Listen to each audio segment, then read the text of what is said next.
Most people think survival is about what you do while you're awake. Moving, searching, avoiding the wrong people.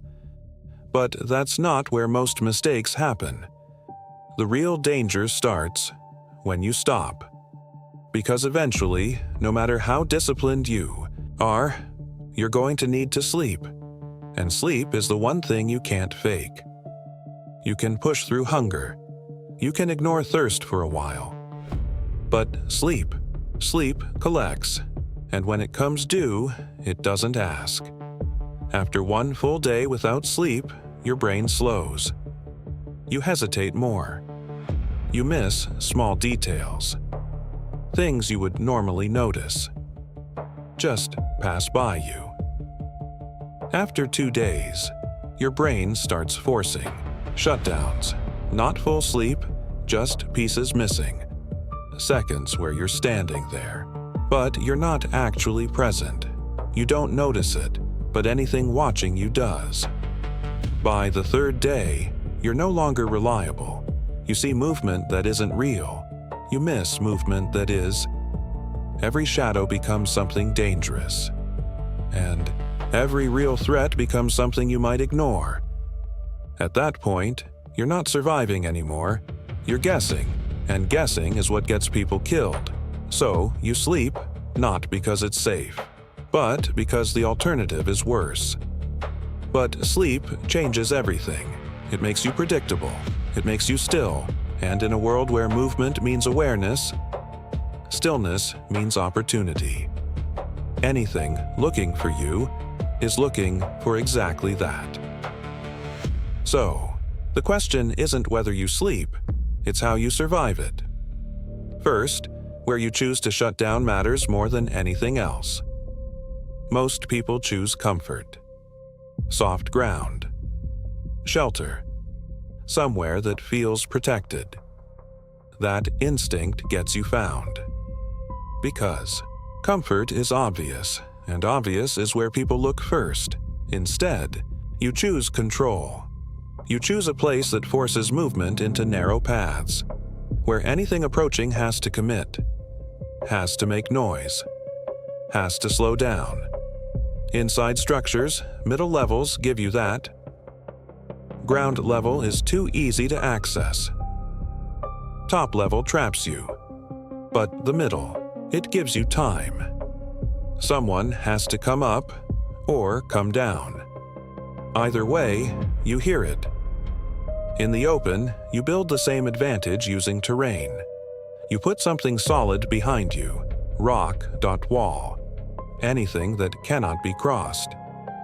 Then you compress everything else. Brush, debris, uneven ground. Now there's only one way in, and anything coming that way will struggle to stay quiet. And that struggle is what keeps you alive. Because here's what happens when you get this wrong. You sleep in an open area. Flat, ground, easy access. Someone walks up to you, and you never hear it. Not because they're skilled, but because you gave them the easiest path possible. That's how people disappear. Not through force, through simplicity.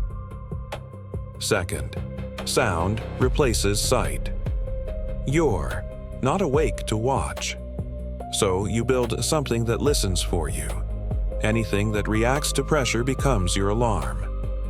Loose objects, unstable surfaces, things that shift when touched. You layer them. Far out gives you awareness. Closer gives you urgency too. Close means you're already behind.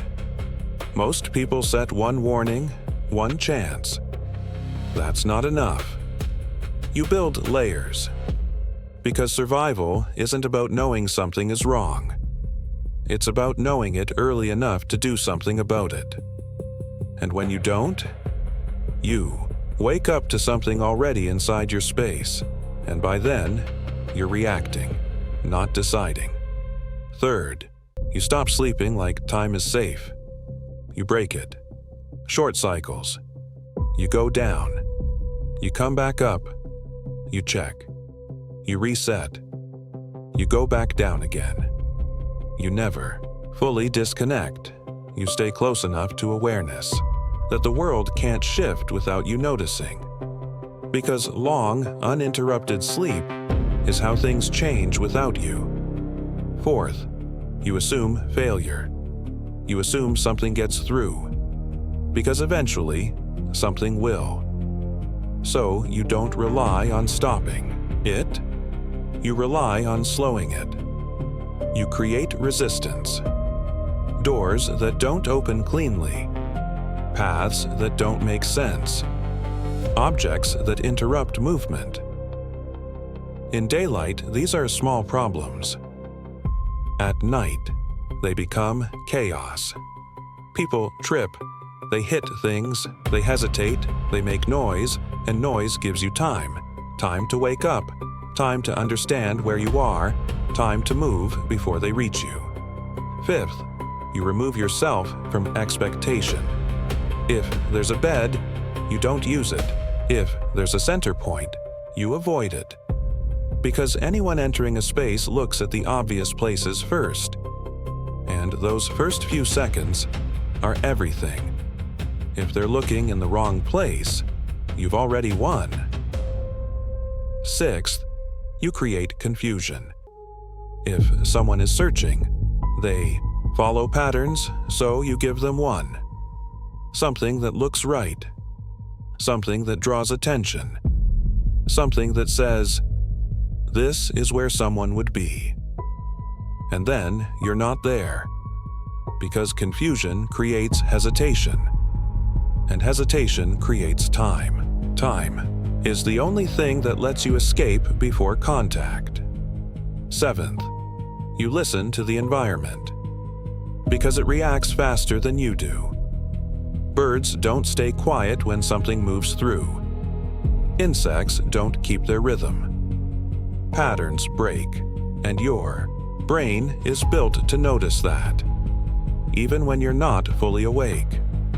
Silence is dangerous, because silence exposes everything. Instead, you let the world make noise. Wind, dot to water, anything steady. So that when something changes, your brain catches it immediately and wakes you up before you even understand why. None of this makes you safe. That's not the goal. The goal is to make you difficult. To make approaching you require effort, noise, time. Because most threats don't want effort.